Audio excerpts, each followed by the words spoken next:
Ancient Saxons.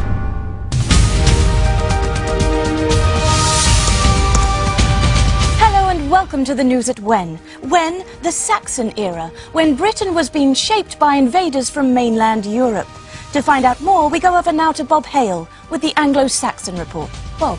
Thank you, Sam. Well, it's 400 AD, that right there is Britain, and here comes the king in a bedsheet. Ha-ha, no, not really. It's a Roman emperor, because Britain is under Roman rule, just as it has been for more than 350 years. But all that is about to change, because in the year 410, the unthinkable happens. So unthinkable, in fact, that I can't think of it. What was it now? Ooh. Oh, I know. The Roman Empire crumbles, and the Romans leave Britain with the immortal line, "Don't forget to put the cat out." Something like that. And that's when the problems really start. With the Romans gone, the Picts from up in Scotland decide to invade England. So the king of the Britons, Vortigern, hires a load of warriors from Denmark and Germany, places over there, to help him fight off the Picts. And amongst these warriors are two chaps called Hengist and Horsa, who decided they liked Britain so much, they'd quite like to keep some of it. Luckily, Hengist has a very beautiful daughter. So in one of the weirdest deals in the whole of history, he offers King Vortigern his daughter's hand in marriage in return for Kent. Yep, Kent. And that's just the start of it. Soon, seeing how easy it is to get your hands on English lands, there are Danes and Germans everywhere. Invaders from the German district of Angern take over the Midlands and the north. Meanwhile, invaders from Saxony take over huge chunks of the south. Yes, England gets overrun with Angles and Saxons, making it officially Anglo-Saxon. And you thought we just made that term up. So, there we have it. That's that. End of the story, end of the line, end of the pier, last dance, last chance, lights off, cats out, done.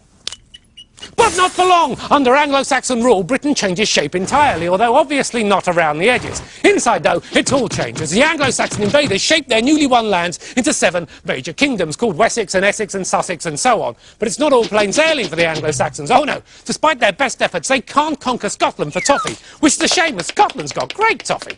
While the other unconquered kingdoms, over here in the west, aren't exactly thrilled about the new neighbours. In fact, relations get so bad that King Offa of Mercia, an Anglo-Saxon kingdom shown here in Puce, whatever colour that is, builds a giant ditch cutting off the west of Britain from the rest of Britain, creating the border of what we now call Wales. So there we have it. Scotland, Wales, Anglo-Saxon England, all sitting side by side in perfect harmony, bar a little name-calling and the odd local war.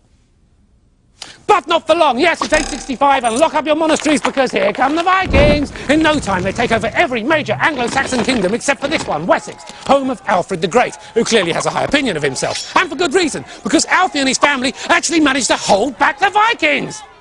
But not for long! Well, actually, it's for quite a while, but that's not the point. No, eventually Ethelred the Unready becomes king and gets so sick of the constant Viking attacks that he's presumably never ready for, that he decides to kill every single Viking living in England, including the King of Norway's sister, which, unsurprisingly, doesn't go down too well with the King of Norway, who promptly invades England, takes Ethelred's crown, and becomes the first in a line of Viking kings. There's Canute! There's Arthur Canute! There's a quarter of a Canute, except not the last one, until in 1042, an Englishman gets the throne again. It's Edward the Confessor! Hooray! And then goes and dies. Boo! And 3 different people start fighting over who should replace him.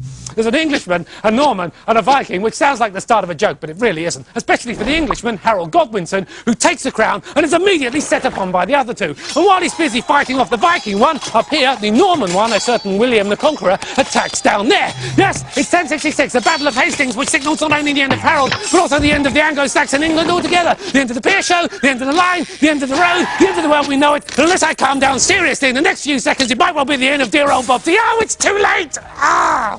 Ugh. My mistake. It's just heartburn. It's just heartburn. Back to you, Sam.